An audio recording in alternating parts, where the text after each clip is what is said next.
Hello and welcome to Norwood News. Today is Friday, September 11th, and I'm your host, Krista McDonald. This week, the Skating Club of Boston officially opened its doors to their members. Monday night, there was a ceremony to celebrate the opening, and for Executive Director Doug Zegheib, the completion of this major facility was a long time coming. Today I'm feeling a lot of gratitude. Gratitude for everybody from town of Norwood, from the Skating Club of Boston, members past and present, who've come together to make this happen. It's been a long odyssey, almost 20 years from when this idea was first a conception to where we are today. So it's a great day of gratitude, it's a day of celebration, but truly it's a day of thanks. Retired town manager John Carroll attended the ceremony and had a major role in bringing the skating club to the town of Norwood. So a big part of why we're here today is for John Carroll. John was the town manager when we were looking for land in the last few years, and John was instrumental in the club feeling welcomed by Norwood. The thing about John is he understood the Skating Club of Boston. Whether he had researched us online, whether he just knew us from our history, John understood our brand, he understood our programming, and he understood what he thought the club could do for Norwood. And we in turn learned from John, just what a good fit it was for Norwood and the Skating Club of Boston to be here. I told people immediately, if a skating rink is built by the Boston Skating Club in Norwood, Norwood will be known in Moscow, in Berlin, in Paris, in every place that skating in China. Norwood, Massachusetts will be known. And as a consequence, I just stayed with it as much as I could. I am so happy for the town that they come into this magnificent facility, and maybe 100 years from now, it'll be as famous as the original Boston Skating Club. It's just a great thing for the town of Norwood. Great. To help celebrate the opening, the first person to skate on the Performance Center ice was 2020 U.S. National Junior Men's Champion Max Naumoff, who skates out of the club. He also finished in the top 5 at the 2020 World Junior Championships that were held in Estonia. Naumoff is excited to be a part of this new state-of-the-art skating facility. It's wonderful. I mean, all the people, all the time that took to really put this together. Stepping on the ice for the first time, I felt like I engulfed all that, and it just felt so amazing to be a part of this. And really being the first one to be out here is really an honor, so it's great.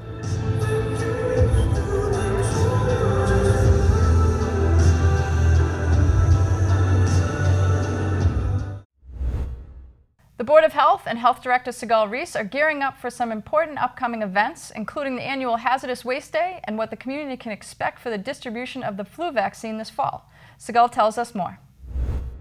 Sigal Reese, Norwood's Public Health Director. Norwood will be holding our Fall Household Hazardous Waste Day on September 26th from 8 to 11 a.m. at the Winter Street Recycling Facility. We ask that all residents planning to attend wear a face covering and stay in their vehicle. If you don't have a facility vehicle sticker, we will need to verify residency, and there are fees for some of the items. A full list of fees and items collected is available on the town website. As with everything during the COVID pandemic, things might take a little longer as we ensure safety measures are taken for volunteers and staff working at the facility. We will not be handing out papers with the list of fees, but we will have signs up listing the applicable fees. Please review the fees and try to gather your payment before arriving to allow for a quicker transaction. And we ask for your patience as we work to provide the service in a safe way for everyone. Public health officials across the country are strongly encouraging everyone to get a flu shot this year. The symptoms of the flu are similar to COVID-19 and could cause additional burden to our healthcare system. The health department will be providing flu vaccine for residents. Our public clinics will look a little different this year as we make sure to allow for social distancing and safety measures for the public and the staff. We are planning to have smaller, more frequent clinics with pre-registration required. We are looking to minimize the exchange of paperwork as much as possible. More information will be available as we finalize our plans.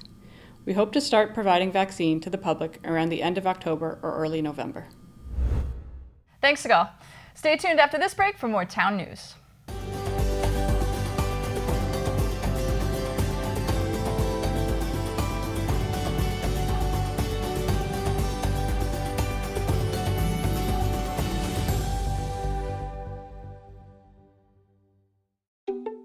We've been missing a lot lately. Hugs, smiles, lip reading. So let's not miss this. A big part of what makes us human is our willingness to give up some of our own comfort to help out a neighbor. Norwood has 30,000 reasons to mask up, but the only one you'll need is probably right next to you. Mask up, Norwood. Welcome back. During the pandemic, many businesses had to reinvent the way they operated. Norwood Physical Therapy, located at 49 Walpole Street, was one of those businesses. Owner Mike Kane explains how the business was affected and how they responded. So when COVID first became a thing in the Norwood area in the middle of March, a lot of patients were not going to come in for physical therapy because of social distancing. A lot of the other businesses in the area went downhill pretty quickly. We laid off all the employees temporarily. We've been bringing them back in, trying to get everybody back up to their full hours. We started doing Zoom visits, telehealth physical therapy visits with patients, and basically at the lowest point we were down probably 90%. Kane and the rest of the staff at Norwood PT have worked very hard to make sure the business adheres to the CDC guidelines. So we did blow out a couple walls prior to COVID, which has worked out nicely because we have more of an open space in the back corner there. We took out a couple of tables so we could spread the other tables out more social distancing, and we spaced out how the patients come in now. We have to space patients out when they do exercises throughout the clinic. If someone is on the leg press, then somebody cannot be doing a calf stretch next to them. We have to just make sure everyone's staying far apart. So far it's been working great. Patients understand, they kind of realize what the deal is. Patients returning to Norwood PT for the first time will realize that it is business as usual and the staff will continue to provide great care. What makes us different, I think, is the quality and skill of the therapists who work here. I don't think you're going to get that level of care, and not just general care, but we have therapists that truly care about their patients, and they want to see their patients get better. And to help that happen, we do, I think, more hands-on PT than most clinics do, and we never rush the patient out the door. Some patients are here for 60 minutes, 90 minutes, when we know we're only going to get paid for 30 minutes, but we want to make sure that the patient gets the quality care that they need to help them get better quicker. For returning patients, Sarah Sullivan, Norwood PT provides above and beyond personal care. What sets them apart is their personal care. I've gone to other PT places and it feels like a factory. Here they really take the time to get to know you, ask how you're feeling, take the time to assess and really work with you and your lifestyle to make sure that you're successful at the end and can heal. Kane wanted to address and thank the community of Norwood. It's been great seeing the way the communities come together for the small businesses in this town. You see it in the center of town with the restaurants and the way the outdoor dining's been so great, and the common area, the way that's been expanded with the picnic tables and the outdoor dining. It's been a really great thing to see the way the community sort of rallied behind a lot of these businesses. It says a lot about the town. And now we're going to toss it over to Brian Dunn with sports. Hello everyone, and welcome into the sports update for this week. My name is Brian Dunn, and we have a few sports reminders to take you into the weekend. Last week, we did a deep dive into all the new modifications that are set to be implemented for the Fall 1 season. We highlighted a few big ones, but a reminder to see the full document and list of modifications and rule changes to comply with the COVID-19 protocols. Visit the MIAA's website at miaa.net. That's miaa.net for the full breakdown and list. And another thing, some upcoming dates to keep in mind. Next Friday, September 18th, is the official first day of tryouts for all Fall 1 sports. We will have updates on a golf schedule in the coming weeks, but the official game competition is set to begin on October 10th. So, stay tuned for the sports update on game times and live streaming updates. Thank you all, and I'll talk to you next week. Kristen, back to you. Thanks, Brian. The school department has been preparing all summer long for the start of the school year. This fall, Norwood News will be bringing you stories featuring the changes that have been made due to the pandemic. To learn what steps were taken to keep teachers and students safe, here's Director of Townwide Facilities, Paul Riccardi. Hi, Paul Riccardi, Director of Townwide Facilities for the town of Norwood, and we're here in what used to be my office, which has now become a warehouse for all the disinfectant that we're going to be using in the town buildings, primarily the schools. And I'm just going to kind of walk you through. We have been buying product since April, and I jokingly say we're going to beat the hoarders, but we are in fact a hoarder because this stuff is in such short supply and high demand that it's very difficult to get your orders in and get them completed. So we have really worked with all of our vendors to make sure we have an adequate supply to start the school year and hopefully carry us through a good part of the school year. So let's just walk through and we can look at the other thing I want to talk about is the school department has been spraying for the last 4 years disinfectant in our classrooms. And we have a various kinds of sprayers. These are battery pump sprayers, but we have been spraying for the flu. We've been spraying for stomach viruses for the last 4 years. So our custodians are very aware on spraying techniques and how we disinfect our buildings.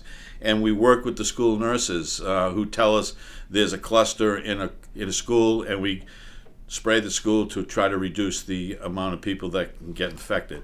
So as we walk through this, these are our barrels, and plastic barrels, and I will show you in a second what we're using for. But we've ordered 600 plastic barrels with lids on them. Here's a couple of more backpack sprayers. These are electric static sprayers, which means when you spray, the mist goes all around everything that you're spraying, just not directly at what you are spraying. And if we walk back into my room here, you can see there's more barrels there, more pails there, and we've got more here. And if we kind of walk around, this is my office / warehouse. We have our disinfectant that goes into the buckets with the paper towels. We're making our own Lysol wipes, and our plan is to have one in every classroom so they can use. We have hundreds and hundreds of tablets that go into disinfecting tablets that go into all the sprayers. And as I say, we get various kinds of sprayers, from backpack sprayers, from adult size squirt gun sprayers to little hand sprayers, which I'll show you when we get over there. This was all going to be distributed, this entire room, over the next 3 days to all of the schools. So we have tons of pellets. We have ordered gaiters for all the custodians for the fall and winter. We have ordered masks. We have ordered gloves. And again, this is just more disinfectant. This whole corner is all disinfectant, including these 5-gallon buckets, and you can see the disinfectant goes a long way. We also have signage that's going up in the schools that tells us how we can stop COVID and how to practice a safe work practice. These will be posted in every school building, along with, in the high school, arrows on the floors to direct traffic. Here's an example of a small sanitizer. This is a quart bottle, so we can sanitize, if we had to sanitize this room and we didn't want to get one of our big backpack sprays going and waste the solution, we can put in half a quart here, and I can spray this room in a minute or so. But if we go through all of this, I'm going to go into the pile here. Here's the buckets that we're talking about, making our own Lysol wipes. So it's a pail bucket, and it's some paper towels basically, and it's a sanitizer. And together it makes Lysol wipes. And again, our expectation is to have one of these in every classroom so that the teachers can sanitize after every class or whenever they feel necessary. We have hand sanitizer. We have, and I don't have them in here now, we have stands, sanitizing stands that will be deployed at every school at the entrances. Over here, we're now looking at these are masks. These are yet again another sprayer. We want to make sure we have all kinds of sprayers to handle whatever we need to handle, big and small. Pardon my back. We have more masks over here. We have vinyl gloves in the background. We have directional arrows, blue and gold, that are going to be going primarily at the high school and the junior high school. And we are waiting to put these down. We're going to put them down next week right before school starts, because the custodians have done an unbelievable job in getting the schools ready for this September. Not only their routine cleaning, but they've gone above and beyond with painting and making sure the place is completely sanitized and cleaned down. And these stick to the floors, and it's going to break their hearts when we put this on the floors, because it's going to be another challenge to their cleaning and stripping next summer. So in addition to what you see in my office, we also have storage downstairs in the Savage Center with pallets of disinfectant and hand sanitizing dispensers that we will be deploying to the schools. And as we know, we continue to get supplies coming in off the trucks, because we're lucky enough that all of our orders are now being filled and being delivered. We are actually in really good shape, I believe. We still have stuff on back order that we're waiting to come in, but I think we're going to be, from a sanitation point of view, I think we're going to be in good shape. Our custodians are used to doing the spraying, as I said, so this is nothing new for them. And from a facilities point of view, whether it's maintenance, our air handling systems, our boilers, we are in as best shape as we possibly can be. And I'm looking forward, from a facilities point, a very successful start of the school year. There'll be some bumps, and there'll be some new procedures we all have to work out and work with, but I feel confident we're gonna be there and we'll be successful. Thank you. Thanks, Paul. We all know that supplies are hard to get, and it is good to see that the school department is prepared. The Board of Health was the first meeting Tuesday morning to kick off the week in government. The board welcomed their newest public health nurse, Katie Pelland, who will work alongside Nicholas Crownshield. Crownshield gave a report on the different types of COVID-19 testing you can get, including which tests would be most applicable in certain circumstances. Angelo DeLuca provided his food establishment and inspection reports. The board also discussed the upcoming Hazardous Waste Day on September 26th and plans for flu shot distribution. The board will meet again in October. The Library Board of Trustees held their first meeting since June. Library Director Charlotte Kennelly recapped how the library has gone virtual and the new procedures for visiting the library in person. Under Personnel, Kennelly updated the board on the new director search and announced the resignation of longtime outreach librarian Nancy Ling. The Board of Trustees is scheduled to meet again on Tuesday, October 13th. The Trails Advisory Committee met Tuesday evening. The committee reviewed their trails reports and the trail markings and construction. There will be a cleanup September 26th at the St. Street lot located in South Norwood. The next meeting of the Trails Advisory Committee is scheduled for Tuesday, September 22nd at 7 p.m.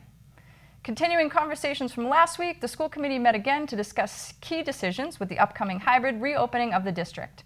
One major factor for students and parents this year would be the extended day program. Kristen Capizio appeared before the committee to give an overview of what the extended day hybrid model will look like in a few weeks. Hybrid does not start fully remote does not start fully until 9/28. That is when we anticipate our program starting. So that's just about 2 weeks from now. It would be open to all grades, so respective to the school. So all of the first through fifth graders at all locations, and of course at the Willett, all of the kindergarten students. The design and the layout is really specific to the school and my collaboration and our collaboration with the school leaders. And so how students go to and from the classroom, who is stationed where to ensure safe passage, is really based on specific conversations with our school leaders, which I have had and am having at this time. Students will primarily occupy the cafeteria. At some of our locations, they may have access to the music room. Other locations, it may be the library. Other locations, it'll be the gym. Some locations, no gym at all. So again, it's very nuanced. It's very much based on, that collaboration piece. The school committee voted to approve the fees associated with extended day. Dave Thompson's reopening update included a brief overview from Alec Wyeth of the 10 days of professional development prior to the reopening of schools. Other agenda items included a budget subcommittee update and the approval of policy JCA student assignments. The school committee will meet again next Wednesday, September 16th. The Community Preservation Committee met Wednesday night. The committee heard from Bernie Cooper, who updated the Town Hall Carillon project. Other agenda items included the election of Patty Starr as vice chair of the CPC and details from Pat DeShane on the technological capability of hosting a virtual public hearing. The CPC will meet again next month. The Norwood Airport Commission met Wednesday afternoon with representatives of Southern Airways to discuss possible year-round flights out of Norwood Airport. After heavy discussion among the Commission and Southern Airways, the Commission unanimously denied the initial request and is having Airport Manager Russ McGuire look further into the matter with Southern Airways and Flight Level Aviation. For complete government coverage, tune into the NCM Government channel or watch it on demand at norwoodcommunitymedia.org. Stay tuned after this break for more town news.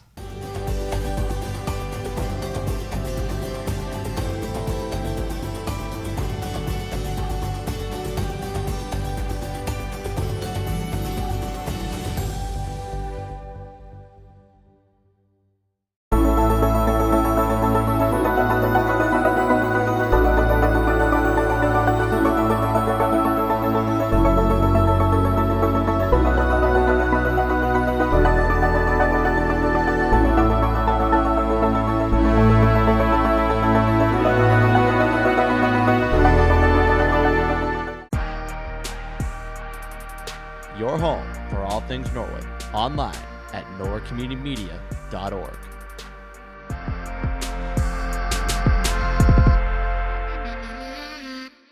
Welcome back. Norwood once again shows how neighbors can help neighbors, even around the world. After the massive factory explosion in Beirut, a group of young Norwood residents decided to get involved and help out the capital of Lebanon. A car wash was held last Saturday to help raise money for the people of Beirut, and mission accomplished. The group raised over $7,000 for the effort. The event was organized by the Lebanese Youth of Norwood.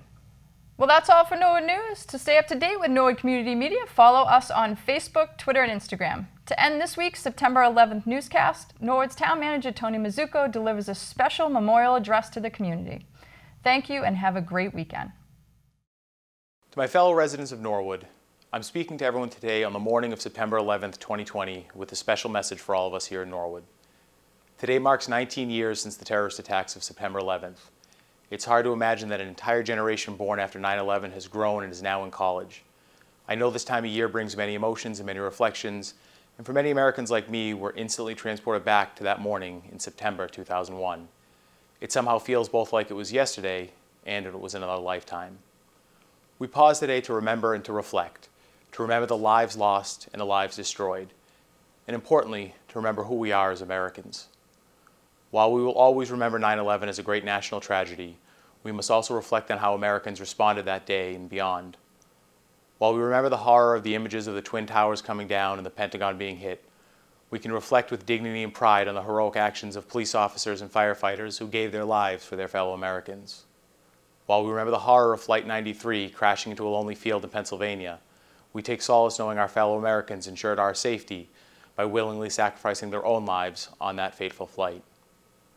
We will always remember 9/11 as one of the worst days in American history, but we can also never forget the many Americans who showed us our best that day by giving their all.